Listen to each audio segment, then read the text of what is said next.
Um, Thank you very much for the invitation, Professor. Now, I feel to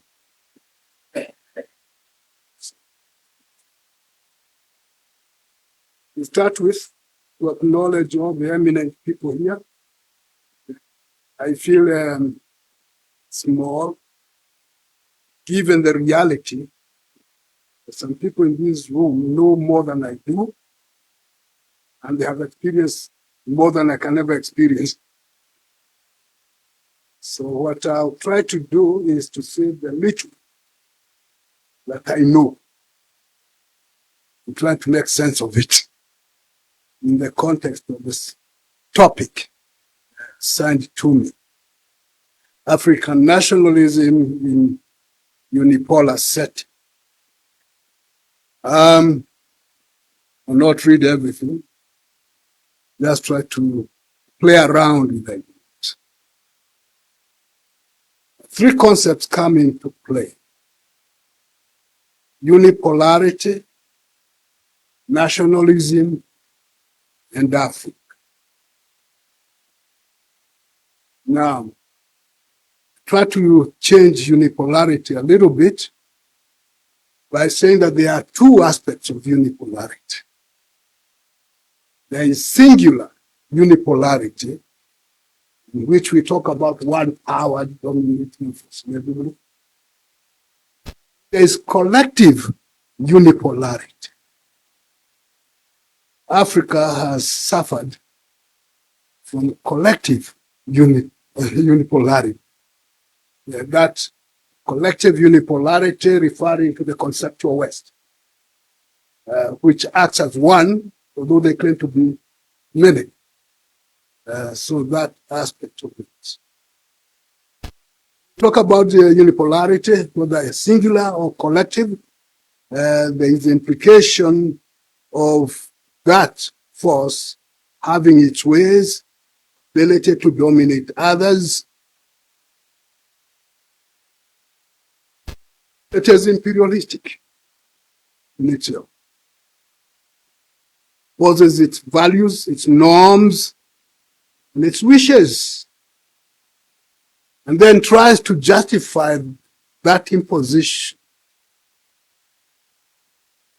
through self-righteous announcements. Tends to expropriate virtue and deny virtue to other people. So Africa has been a victim of that. In a way, today, the world is suffering from that collective unipolarity led by the United States. And there's growing resistance to that domination in different parts of the world. And even in some parts of Africa, we can see it. It's coming, it's rising. Even the Europeans, when Macron says that France is not a vassal of the United States, some new force, new resistance to this imposition, the thinking that one country can tell everybody what to do. So the expressions of nationalism, which in one way insist on not being controlled or ruled by a foreign force. It explains the rise up against Napoleon Bonaparte, who, as he spread the spirits of the French Revolution, liberty, humanity, whatever. Yeah? They liked those things, yeah? But they were resentful that those things were coming through the bayonets of the French. So the rising resistance to those good things. So irrespective of how benevolent the assumptions of foreign control are, people tend to rise up against that foreign control and imposition. Can be said to have explained some of the creation of countries like Italy Greece, in Germany, in resistance to others. Nationalism, therefore, can be said to have two serious concepts. That is, one, resistance to foreign impositions. Second, attempts, efforts to forge common identities, values, and norms in the context of defined political territories. That forging is an attempt to create a nation out of separate entities, sometimes forced by the realities of the day, they see it. The two forces tend to characterize African nationalism, at least in the 20th century. For the last 500 years, Africa and Africans were subjected to collective unipolarity of the European kind. Started with the Portuguese around 1441, grabbing people and enslaving them, and then developing into slave trades, which became very lucrative foundation for capitalism. And then it matured into something else. At the time, Africans were the victims of that. Then this developed into territorial colonialism, which came in towards the end of the 19th century and actualized mainly in the 20th century. The creation of the colonial states by the collective West. Now, this creation of colonial states had defined boundaries because each European said, this is mine. These are the borders for mine. It created new identities and values in the areas where each European conquered. The instruments of conquest were three: the soldier, the administrator, and the missionary. Together they created or tried to recreate something new out of what was existing. And they were racially based. And for that reason, when we talk about anti-colonialism, it will be mostly anti-racial control.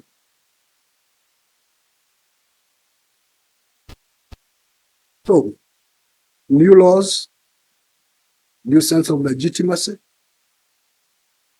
negation of sovereignty, and everything was transferred from various African places to some European capitals. So agreements in London, Brussels, Lisbon, Berlin, and Paris became official. So we had some places called Belgian Congo, French Somalia, British Somalia,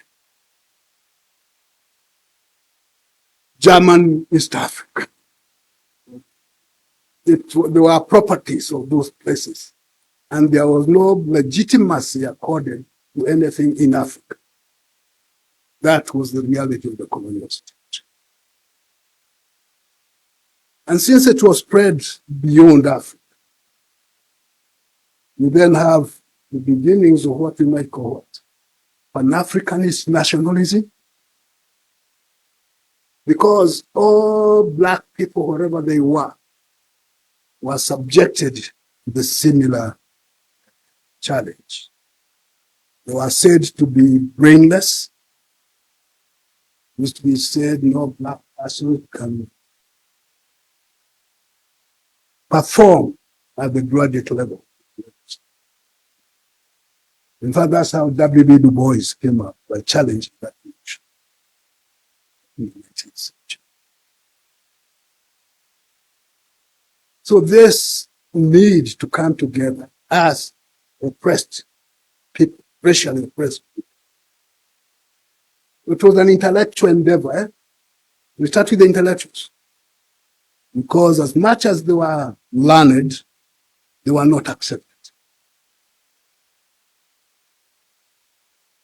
So they need to come together and move on. Then it filtered not from the intellectual to the practice, and networking. From the West, we had a Jamaican called Marcus Garvey who was living in New York, and he became a household name in the continent of Africa.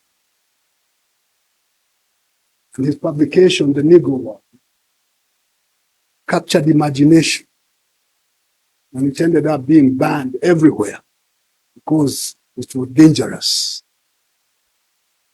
in the interest of the colonial powers. It had that threat of unifying people who should remain divided. And for that, actually, they even found a reason to lock him up. But the message was, now with the colonial states, part of the new identity creation was everyone in the particular colonial state was a native in the service of the colonial state. Doesn't matter who you are still a native. And that's a new identity. And one was a native of British East Africa, as opposed to being a native German East Africa. One was a native of British East Africa rather than Italian Somalia. So the identities created within the colonial states became stuck. And therefore, in a way, anti-colonialism tended to operate within the confines of those boundaries. And some people try to violate that principle of colonial rule by going beyond the confines. So you have some people say we can unite.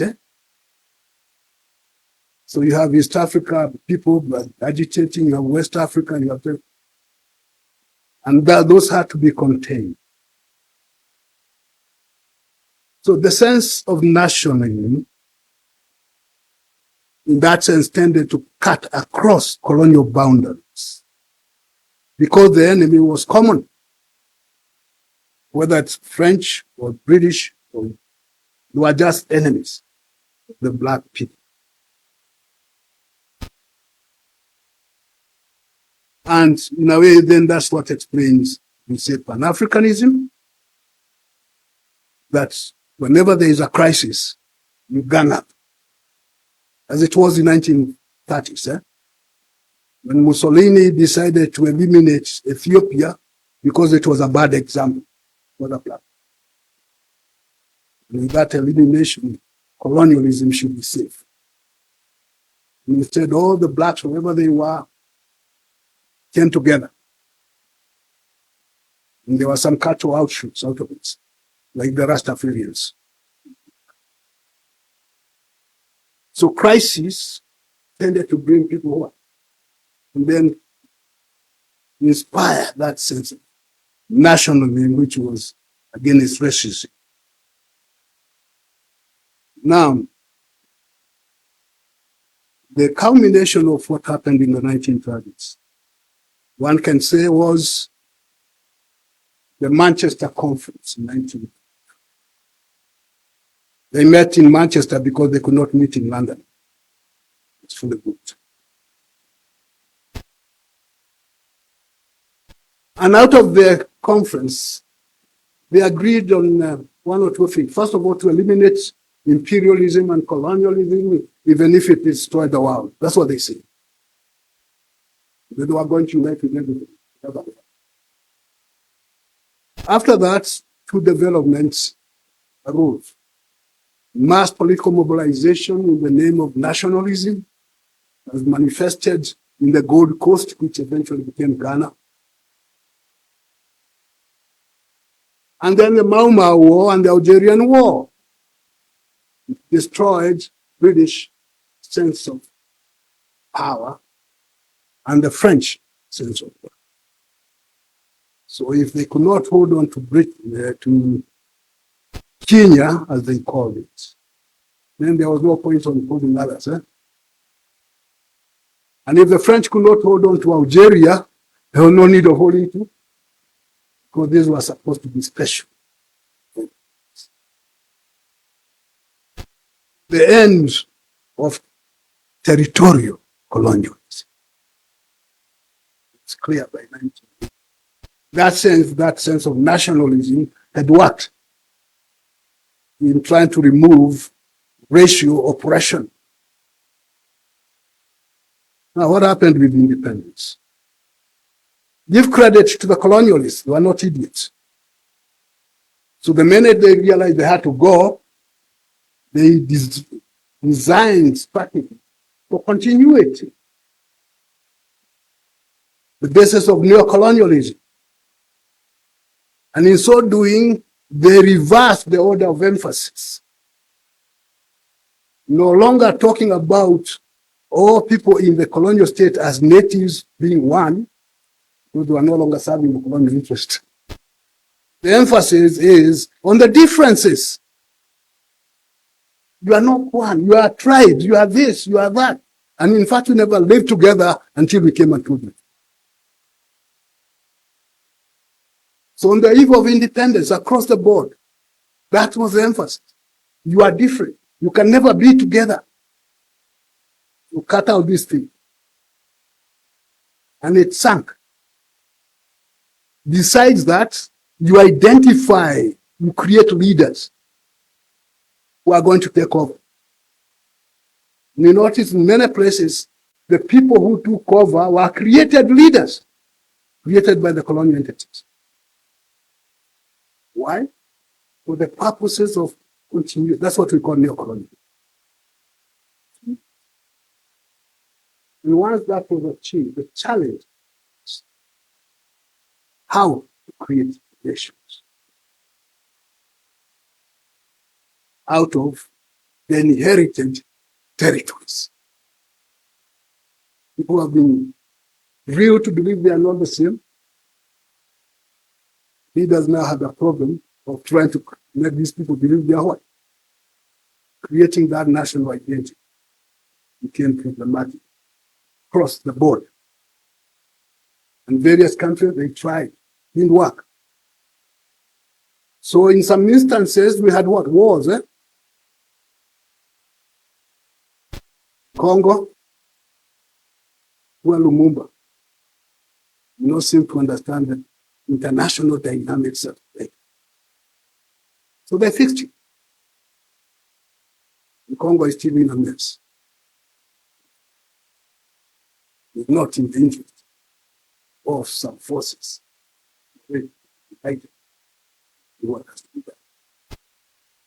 Nigeria. People in Nigeria got a little confused. So they had a war. But what do we have in common between Nigeria and Congo? That principle that had to be adopted in Cairo, 1960. Whether or not to respect colonial boundaries. Africans were not there. That was true. And it was accepted. But what was the alternative? It was Nyerere who came up with that. What he saw happening. Irredentism. Also in Morocco, maybe Ghana, Somalia, to some extent Ethiopia. Kamuzu Banda in Malawi had dreams of splitting Mozambique into two. So one for Malawi and the other one for some missionary, American missionary, went to see Nyerere and said, Tanganyika is a nice place. Their master is here and their master is in Kenya. Why don't you just bring them together? And he thought that there was something wrong. It's crazy, yeah? So that's why he suggested in Cairo that there is need to respect those colonial boundaries, even if we are not there. The alternative is perpetual chaos with it. So the principle was accepted. No expansion and no contraction. Congo and Nigeria, the problem was the construction issue and the contract. Whether a country can contract. So what do you have then? Nation building became the agenda, and it was difficult to build any nation because of the differences that have been instilled and the suspicions. And sometimes the people doing the nation building were not very good, were not very competent. And because they were not competent and not very good, and there were tools of external control, the neocolonialism. So fragmentations and controls and fighting was a contrived reality that post-colonial states in Africa had to deal with.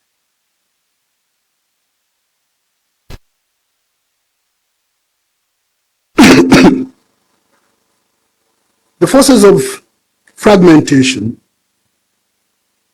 operated both within, therefore, and within the new states, within the regions, and even within the continent.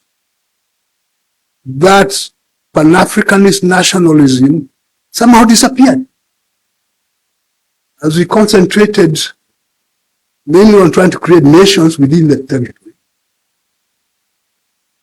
And suspicious with the others, you have this paradox. Kenya and Tanzania are supposed to be very close, they are neighbors. And we know they are not very nice to each other. So there is no sense of oneness. The East African community is an ideal. But what is the reality on the ground? So there are those challenges of creating a sense of a nation. Even our diaspora people, the Americans, they lost the vibe. They ended up being somehow sentimental. So occasionally people would say, well, yeah, Malcolm X, yeah. Martin Luther, yeah. And nothing else. This in the 1960s and 70s. Subsequently, post-colonial Africa ended up being more chaotic and unstable. And in some cases, some countries chose to ignore the inherited borders, despite the agreement in Cairo. They were seeking either to consolidate their sense of nationalism, despite the borders, or to defend those borders, despite the sense of nationalism. They all had to deal with collective unipolarity of the conceptual West that had been controlling and advice on how to do things. From the time of the establishment of the colonial states, the belief in the conceptual West, which was racist in foundation, was that Africans are not capable of knowing what was good for themselves. They therefore should be told, should be advised. At the end of the Cold War, the United States remained as the unipolar force.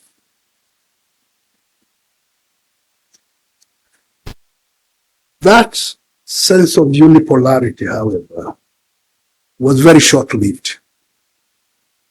The sense of triumphalism that was running around and saying you have to do whatever you want. Why? Because you are Americans. You had those self-congratulating books like Fukuyama's, The End of History. Samuel Huntington,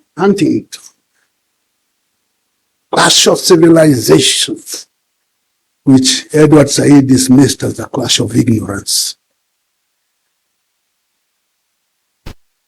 Very myopic,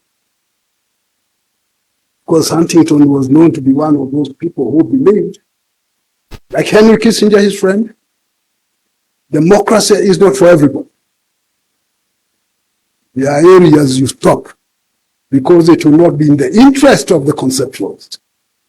It was one of those things. But there was that sense of triumphalism, that even the Chinese have no choice but to do what we want. And the poor Soviets now reduced to Russia, it has to be shown how to behave the way the Americans want it. And even some people who are allies of the US in Afghanistan changed tune. Osama bin Laden, Something went wrong with this triumphalism. And it became normal to resist this imposition in various ways. It said that the US behaves like ancient Rome and Athens combined. So it thinks that it is both Athens and Rome. Now, the knowledge of Rome might explain something.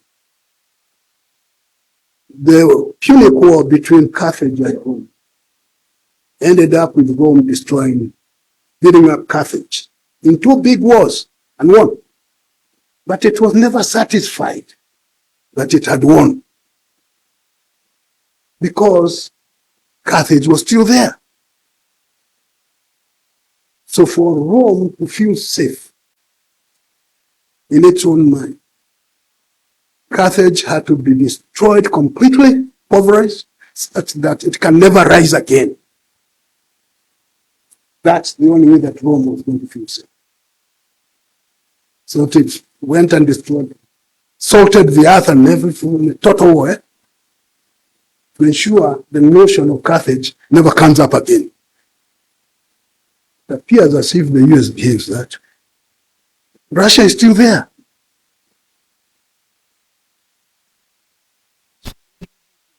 Stop being a potential threat.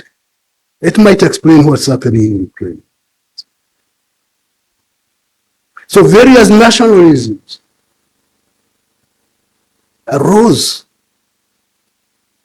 to challenge that new unipolarity.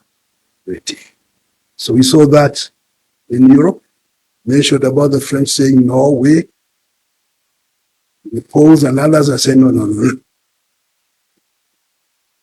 In Latin America, and even in West Africa, we've seen those people, the Sahel. It's a new form of resistance, nationalism coming up. Nationalism of anti-foreign type. Now, Africa has been caught in between some of these forces from the time we can think of.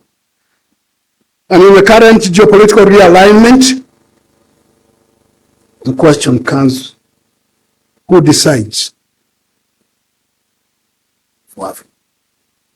Who decides what African interests are? Who interprets the African reality, needs, and so forth? It's an old question. You can trace it back to 1900. There were two meetings in London. One for the imperial colonial powers, and the other one for black people who were trying to figure out how they react to the reality of their oppression. It is the same question that went through during the colonial times. Who interprets? Right. And unfortunately, Africans have tended to be divided between two sides. There are those who accept the colonial narrative, the imperial narrative, and they are happy to allow the Euros to tell them what is in their interest. That's one side. Those are the ones who are groomed to be leaders. They are everywhere, including universities and places. Then there are those who remain questioning, who do the sin, commit the sin of thinking. Because to the imperialist, subjects have no business thinking. Somebody should tell them what their interests are. So that conflict is there. The side that says the Africans should be thinking for themselves, interpreting and deciding what is their interest, that is a continuation of African nationalisms. That's where we are. Thank you.